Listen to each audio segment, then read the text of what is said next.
우리가 그 다윗의 삶에 대해서 굉장히 깊게 살펴보고 있지요. 다윗의 삶의 자세한 부분들을 살피면서 제가 여러분들에게 원하는 것이 있습니다. 이것은 여러분들에게 단순히 다윗에 관한 정보만을 전달하는 것이 아니라 제가 희망하는 것은 또 우리 하나님께서도 그리 원하시겠지만 다윗을 실제 우리라고 생각을 하고요.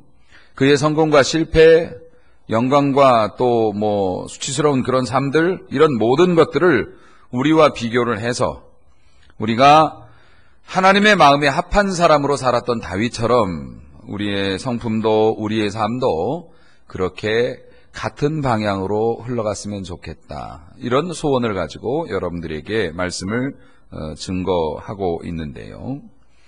여러분들이 다윗에 관한 이 말씀을, 그의 성공과 실패에 관한 말씀을 들을 때마다 그 사람을 닮아서 하나님 앞에 더 온전한 사람이 되었으면 좋겠다. 이런 희망이 생겼으면 참 좋겠어요. 오늘도 그런 소망을 가지고 말씀을 증거하는데요.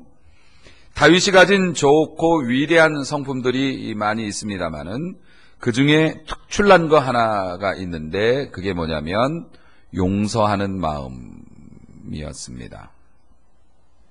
사실 이 용서하는 마음이라는 것은 우리가 가장 만들기 어려운 그런 성품 중에 하나입니다. 왜냐하면 우리가 다른 사람에 대해서 관대하고 용서한다고 얘기하고 그렇게 사는 것처럼 보이지만 실제로 사람들이 용서를 한다라고 말하는 것들은 제한적인 용서인 경우가 대부분이기 때문에 그렇습니다. 우리는 조건적인 용서를 베풉니다. 조건적인 용서는 뭐냐면 제가 생생한 경험이 있는데요. 제가 딱 한 번 사냥을 나가본 적이 있습니다. 공기총을 들고 제 거는 아니었는데요. 제가 총각때 어렸을 적에 산으로 새를 잡으러 간 적이 있었습니다. 새를 잡으러 갔는데 새 한 마리가 비둘기보다 조금 컸던 것 같아요. 산새인데요. 새 한 마리가 가까운 지경에 앉아 있었습니다. 저는 그 새를 겨누고 총을 쏘았는데 맞지 않았습니다. 그러면 새가 멀리 날아가면 좋은데 멀리 날아가지 않고 바로 근처 나뭇가지에 또 앉아서 저를 약올렸습니다. 이건 실제로 있었던 일입니다. 그래서 이게 웬 떡이냐 그리고 다시 쏘았습니다. 2번을 빗나갔는데 3번째도 멀리 날아가지 않았습니다. 나중에 미루어 짐작하건대 아마 새끼가 근처에 있었던 것 같습니다. 그래서 그 새는 멀리 날지 아니하고 내가 새끼를 발견하지 못하도록 주변을 맴돌았던 것 같은데요. 저는 그런 거 모르고 그저 총 들고 갔으니까 새 한 마리 잡을 수 있겠다 생각해서 그 새를 3번째 겨냥을 했는데요. 날개에 맞았습니다. 그래서 지금 아멘 하셨습니까? 그래서 그 새는 땅바닥으로 떨어졌는데 죽지는 않은 상황이었습니다. 저는 가슴이 두근거렸고 새를 한 마리 이렇게 정말 맞을 줄 몰랐는데 맞아가지고 이제 결국 얘하고 나하고 결판을 지어야 되는 상황이 되었습니다. 제가 그 땅바닥에 떨어져서 바둥거리고 있는 새를 향해서 총을 겨누었습니다. 아주 근거리였으니까는요. 그리고 쏘자니 새가 너무 불쌍했습니다. 산짐승이라 살아있는 것을 내가 즐겁자고 총을 쏴서 얘를 죽인다는 것이 안 당겨지더라고요. 그래서 그렇다고 놔주자니 또 그게 그렇고 총을 맞았는데 놔줘도 살 것 같지는 않은데 그렇다고 죽일 수는 없고 그래서 제가 산속에서 혼자 미친 사람처럼 얘기했습니다. 움직이지 마. 움직이면 쏜다. 우리가 하는 용서가 대부분 이런 것입니다. 우리가 총을 겨눕니다. 그리고 용서를 해주겠어. 하지만 네가 움직이지 않는다면 조건부 용서입니다. 내가 너에게 총을 쏘지는 않을 거야. 하지만 움직이지 마. 네가 움직인다면 나는 너에게 다시 달려들 수도 있어. 내가 용서해 줄게. 내가 너에게 복수하지 않을게. 하지만 너는 내가 원하는 대로 움직여줘야 돼. 그 새는 제 말을 듣지 않고 움직였고 저는 총을 쏴서 새를 잡았습니다. 그리고 나서 다시는 총을 잡지 않겠다고 다짐을 하고 그 뒤로는 만져본 적이 없습니다. 저에게 있어서는 굉장히 어떤 생명체를 이렇게 죽였다고 하는, 물론 뭐 닭을 잡아먹거나 이런 건 제가 있었습니다만, 그런 무고한 생명을 죽였다는 것이 제 마음에 너무 큰 찔림이 돼서 절대로 그런 걸 해서는 안 되겠다라는 생각을 갖게 되었지만, 어쨌든 우리가 다른 사람을 용서해 주는 것처럼 용서하는 사람이라고 생각하지만, 하나님은 우리가 용서했다고 안 보는 이유가 뭐냐면 조건적인 용서를 하기 때문에 그렇습니다. 온전하지 않은 용서, 부분적인 용서입니다. 내가 너를 용서해 줄게. 하지만 내가 이 일을 잊을 거라고는 생각하지 않았으면 좋겠다. 내가 봐줄게. 하지만 나는 기억하고 있어. 그러니까 어떡합니까? 부부싸움 하면 10년 전, 20년 전 일들을 다시 갖고 나와서 얘기하는 겁니다. 이건 용서 안 했다는 겁니다. 부분적인 용서. 그래서 완전한 용서라는 게 이만큼 어려운 성품이라는 겁니다. 심지어는 연기된 용서도 있겠습니다. 난 널 용서할 거야. 하지만 지금은 안 돼. 왜냐하면 내 마음이 이걸 받아들일 수가 없어. 나도 상처받았거든. 그러니까 나에게 시간을 줘. 내가 노력하겠어. 언젠간 용서하겠지. 근데 그 마음의 상처가 몇 년이 가도 가라앉지 않습니다. 사랑하는 성도 여러분, 오늘날의 삶이 얼마나 강팍한 삶입니까? 팍팍한 삶입니까? 그 사람 따라서 유난히 상처를 잘 받는 사람이 있습니다. 그 심리학적으로 보면 다른 사람의 작은 말 하나에 가지고도 막 그 상처받고 시험 들고 막 습관적으로 그러는 분들, 무서워서 말을 못해. 뭐라고 이야기만 하면 상처를 받으니까 그런 분들은 대개 어릴 적에 상처가 있는 분들이 그렇다고 합니다. 왜냐하면 우리가 그냥 손에다가 뭘 이렇게 충격을 가하면 그냥 손이니까 그냥 그렇지만, 만약에 손이 베이던가 손에 물집이 잡혔다든가 이럴 때 가령 짠물에 손을 담그든가 하면 손이 아려서 견딜 수가 없는 것처럼, 옛날 과거에 자신이 뭔가에 의해서 상처를 받았던 사람들은 다른 사람이 조그만 말을 해도 이게 피부가 너무 얇아서 금방금방 표시가 난다는 거죠. 그래서 여러분 주변에 여러분의 말에 유난히 민감하게 상처받고 예민하게 반응하는 사람이 있다면 그리스도인으로서 이분이 옛날에 그런 아픔이 많이 있었던가 보다라고 생각하고 좀 더 관대히 대해 주셨으면 좋겠습니다. 우리나라 사람들은 특히 남의 눈을 많이 의식하기 때문에요. 상대적인 빈곤이라는 것이 굉장한 주제입니다. 일전에도 나무랄 것 없고 남부러울 것 없을 것 같은 사람이 사업이 안 되고 미래에 희망이 없다는 단 하나의 이유만으로도 자식들을 다 죽이고 자기 부인을 죽이고 그렇게 신세를 망쳐버린 일을 우리가 기억하고 있습니다.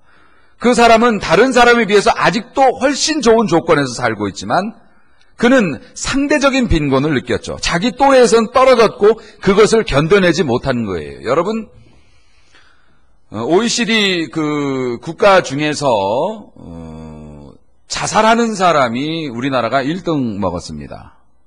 OECD 국가들 평균적으로 1년을 통계를 잡으면 하루에 자살하는 사람이 몇 명일 것 같습니까? OECD 국가 평균이 12명입니다. 하루에 그 나라에서 12명이 죽습니다. 인구 비례로 따져서. 우리나라는 몇 명이 죽을 것 같습니까? 2013년도 통계입니다. 제가 직접 본 겁니다. 2013년도에 우리나라에서 자살하는 사람이 하루에 몇 명일 것 같으세요? 오 집사님 몇 명일 것 같으십니까? 한 20명 정도? 좀 더 쓰시죠. 30. 무려 29.7명이니까 39.7명이니까 40명입니다. 하루에. 2013년도에 하루에 자살하는 사람이 우리나라에서 40명씩입니다.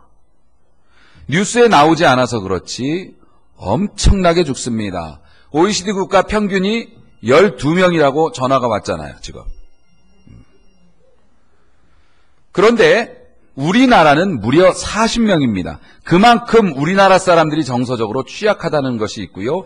남을 용서하거나 또 나 자신을 용서하는 일에 있어서 미숙하다는 겁니다. 미진하다는 겁니다.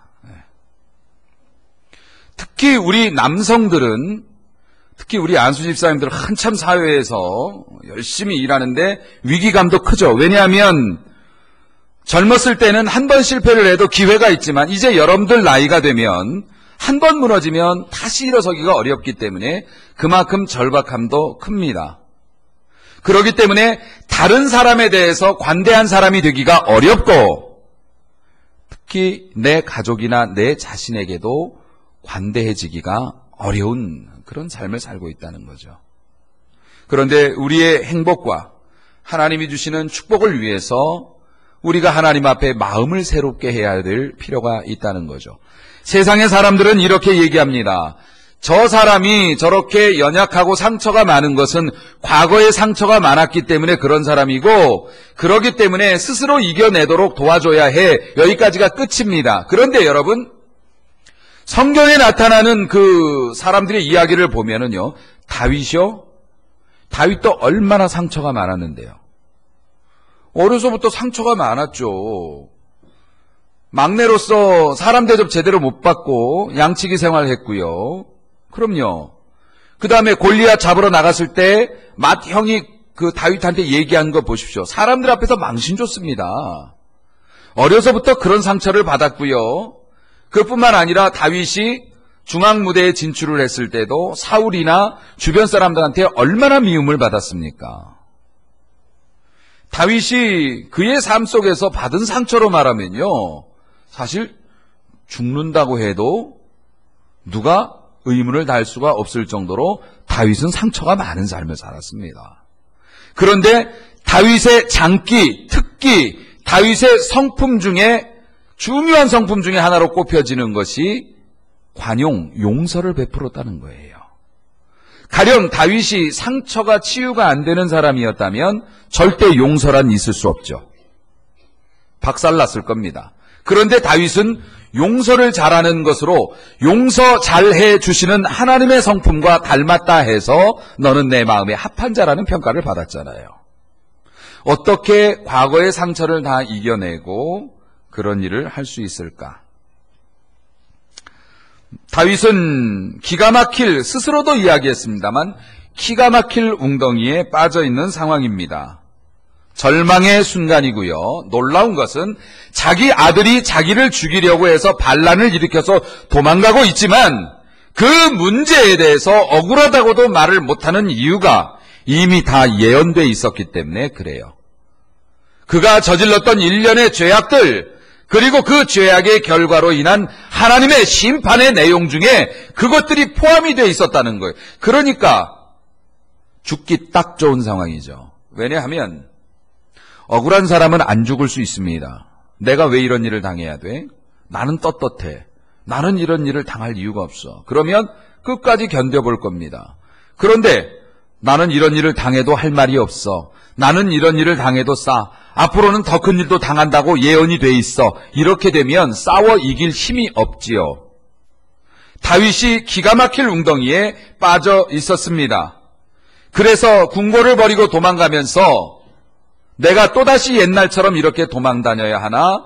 그런 생각 때문에 머리를 쥐어뜯고 있을 때 그가 마치 자식 한 대, 제대로 한 대 배를 맞아가지고서 배가 아파서 땅에 뒹굴고 있을 때 일으켜 주기는커녕 웬 이상한 사람이 나타나가지고 배를 한 번 더 걷어찬 겁니다.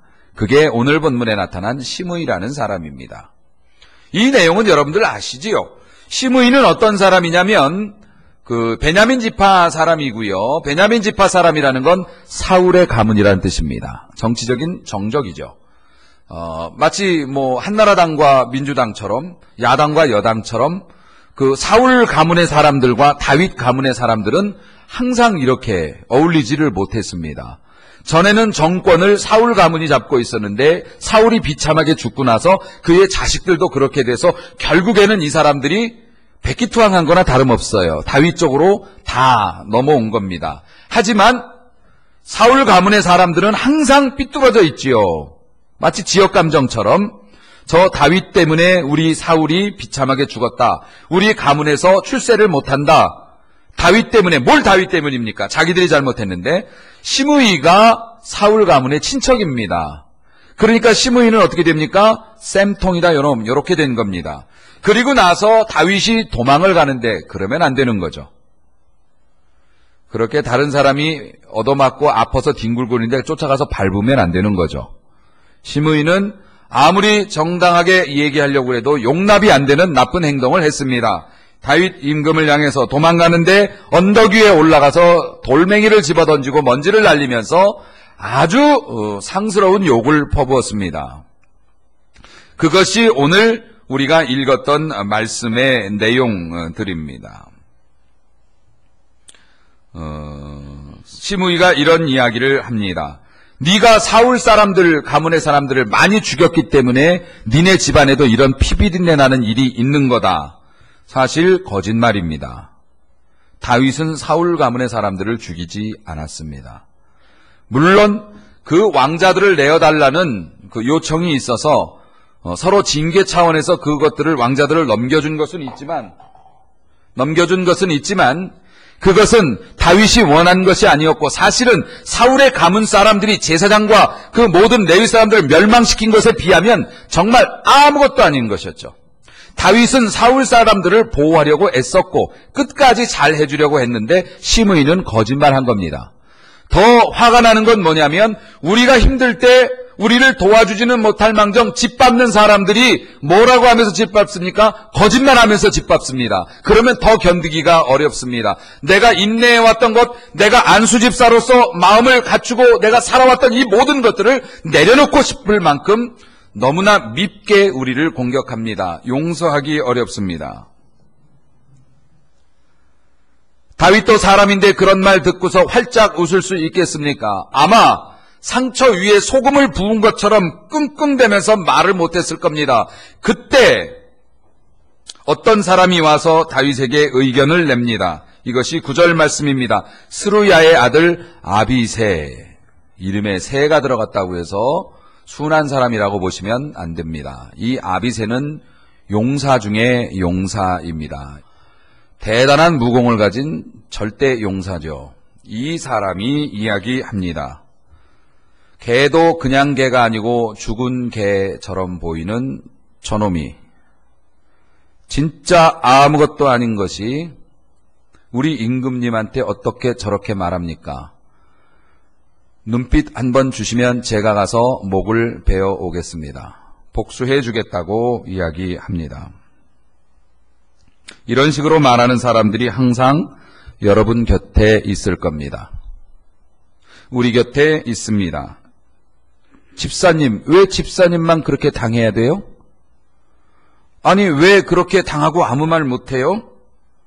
내가 차라리 복수해 줄게. 내가 가서 다 엎어버릴 거야. 그런 말 하는 사람 여러분 곁에 있을 겁니다. 회사에서도 여러분이 손해보고 믿음으로 견디려고 애쓰는데 주변에 있는 사람들이 들썩들썩합니다. 아니, 부장님, 아니, 이사님, 왜 그걸 그냥 두고 보세요? 제가 가서 엎어버릴 테니까 부장님은 가만히 계세요. 이런 말 하는 사람 분명히 있습니다. 너도 권리가 있잖아. 널 지켜야지. 다른 사람이 너를 짓밟게 하고 그 사람 거짓말하고 있잖아. 네 이름이 땅에 떨어지고 교회 안에서 네가 인정을 못 받는데 너 왜 가만히 있니? 내가 해줄게. 이런 말하는 사람 있습니다. 그런데 다윗이 대답합니다. 그것이 사무엘하 16장 10절 말씀입니다. 스루야의 아들들아, 내가 너희와 무슨 상관이 있느냐? 그가 저주하는 것은 여호와께서 그에게 다윗을 저주하라 하심이니. 이게 무슨 말씀이냐면요, 나는 너에게 명령을 내릴 권리가 없다. 이유는 제가 욕하는 거 내가 보니 하나님이 시키신 거다. 나는 들을 소리 듣고 있으니 네가 복수를 해서는 안 된다. 이렇게 얘기합니다. 11절 신하들에게 얘기합니다. 내 몸에서 난 내 아들도 나 죽이려고 하는데 제가 나한테 저 정도 욕하는 거는 정말 별거 아닌 일 아니겠니? 이렇게 얘기합니다. 내버려 둬라. 나는 욕먹어도 싸다. 아마 하나님께서 감탄을 하셨을 거라고 생각합니다. 뭐 이런 게 다 있지? 아니 얘가 아마 그러실 거라고 생각합니다. 저도 일생에 한 번이라도 우리 안수 집사님들도 이런 고백 한번 하고 하늘나라 갈 수 있기를 소망합니다.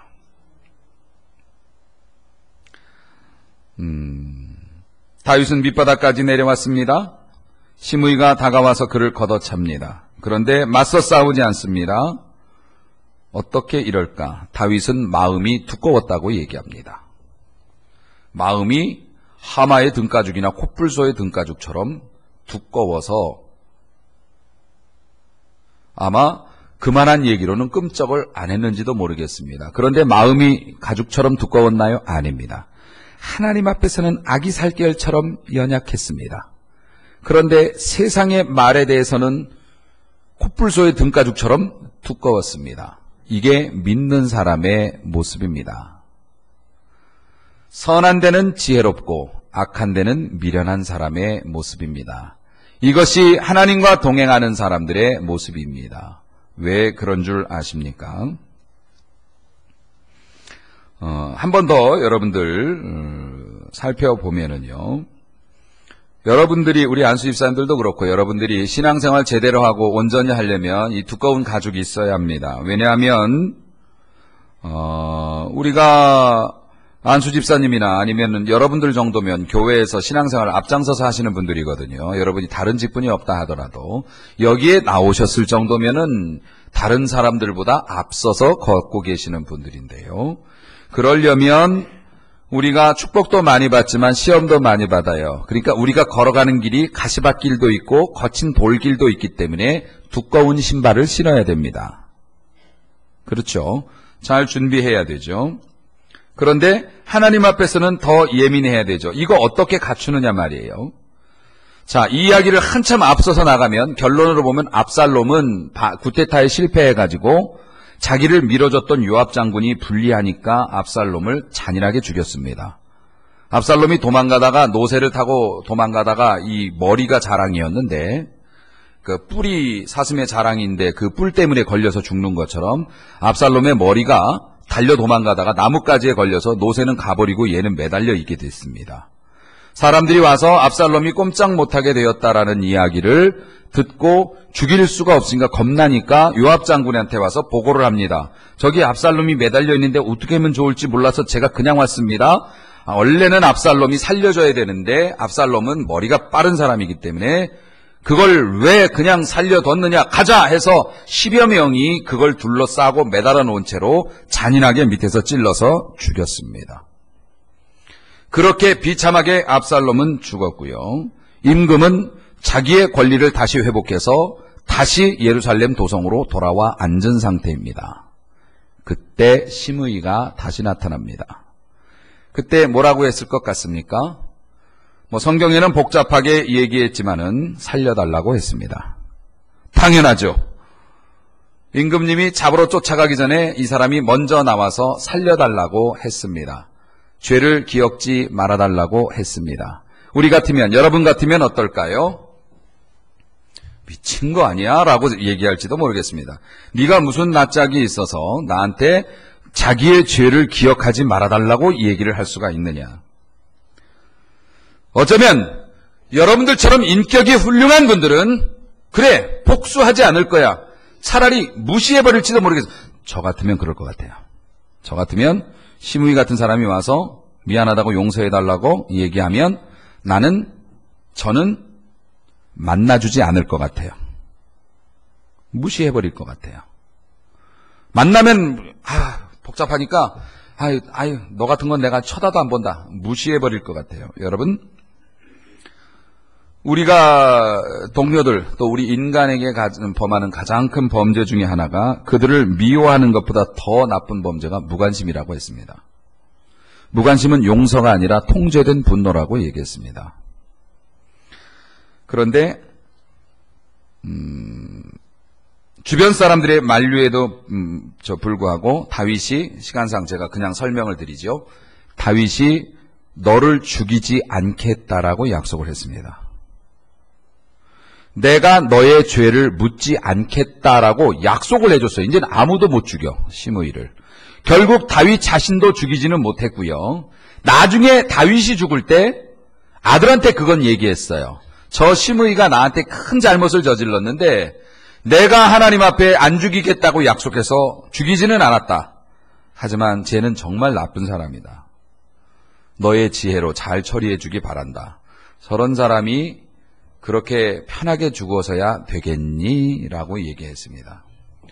물론 시므이는 솔로몬의 손에 의해서 처형당했죠. 하지만 다윗이 그 마음을 가지고 있었다고 해서 용서를 안 했다라고 볼 수는 없는 것이 다윗의 생전에 내 손으로 너를 죽이지는 않겠다고 약속을 했고 그걸 지켰습니다. 그리고 시므이는 억울하게 죽은 거 아니에요. 분명히 솔로몬이 시므이 불러다 놓고 얘기했습니다. 너는 이스라엘 경내를 벗어나지 말라. 벗어나면 죽는다. 집이 아니에요. 이스라엘 경내를 벗어나지 말라고. 그런데 시므이가 이 약속을, 이 경계를 어기고 자기 염소인가 뭐 양인가 잊어버렸다고 그걸 찾겠다고 국경을 넘어갔다 왔어요.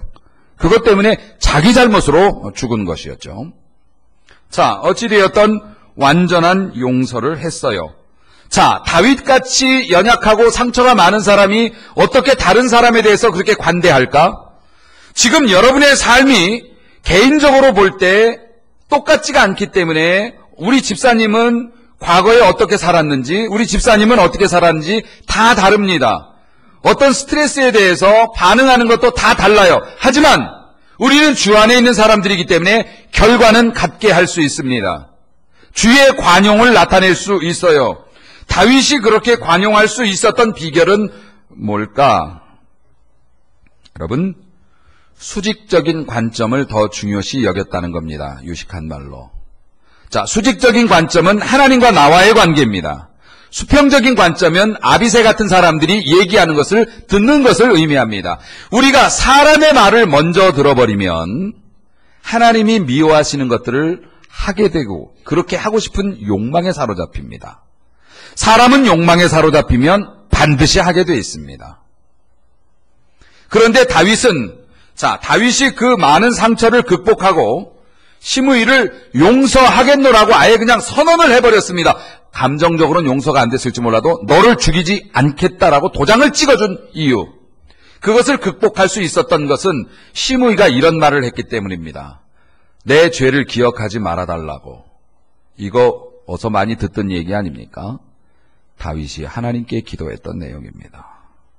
내가 죽을 죄를 졌다고. 그런데 내 죄를 용서해달라고. 기억하지 말아달라고. 그래서 하나님께서 다윗을 죽이시지 않으셨습니다.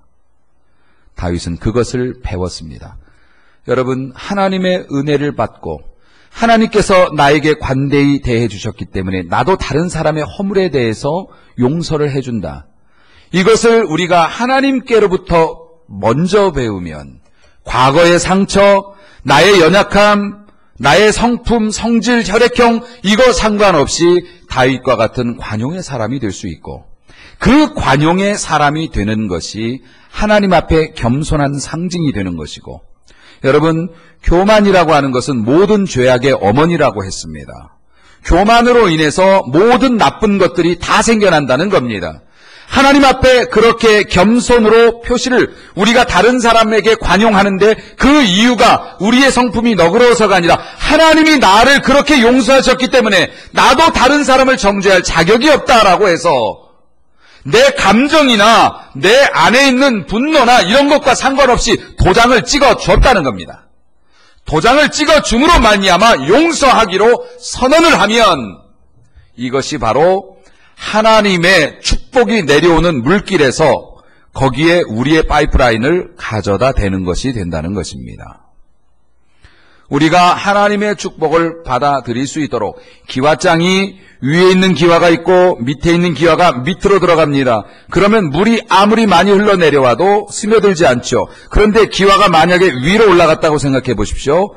작은 물이 와도 스며들겠죠. 물론 이것은 부정적인 얘기지만 만약에 하나님의 축복이라고 생각한다면 내가 하나님 앞에 교만하여서 하나님이 내게 용서해 주신 것들을 잊어버리고 내가 내 가족이나 주변 사람들에게 관용이 없는 사람으로 살아간다면 하나님의 축복이 아무리 많이 쏟아지고 지나가도 다 내 머리 위로 흘러가고 말 것인데, 내가 하나님의 놀라운 사랑에 감사한 마음으로 내 삶에서 관용을 베풀고 진정으로 용서하고 내 감정과 내 과거의 이력과 반대되는 결정을, 아름다운 결정을 내리면 하나님의 축복 앞에 우리가 깔때기를 들이대는 거하고 똑같다는 겁니다.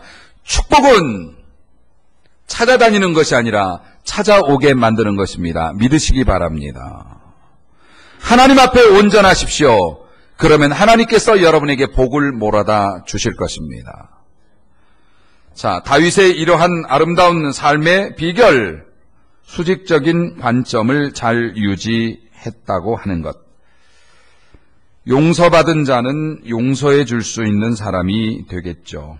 다윗은 지난 몇 개월 동안 겪었던 끔찍한 일들과 그 일들에 대해서 자비를 베푸시는 하나님에 대해서 생생한 경험을 가지고 있었기 때문에 시므이가 그런 짓을 할 때 바로 느꼈던 겁니다. 나는 저 사람을 정죄할 자격이 없어. 그런데 그 고백이 결국 다윗의 빼앗겼던 모든 것을 도로 되찾게 만들어 주셨습니다. 우리 교회 안에서도 우리 삶 속에서도 원망할 일들은 차고 넘쳤습니다. 우리가 원망을 거두고 하나님 앞에 감사함으로 서로 용납합시다. 그렇게 되면 하나님께서 우리가 잃어버렸던 것 다 되찾게 만들어 주실 수 있을 줄로 믿습니다.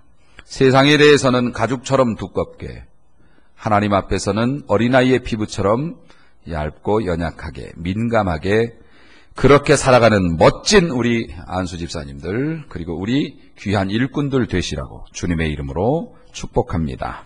기도하시겠습니다.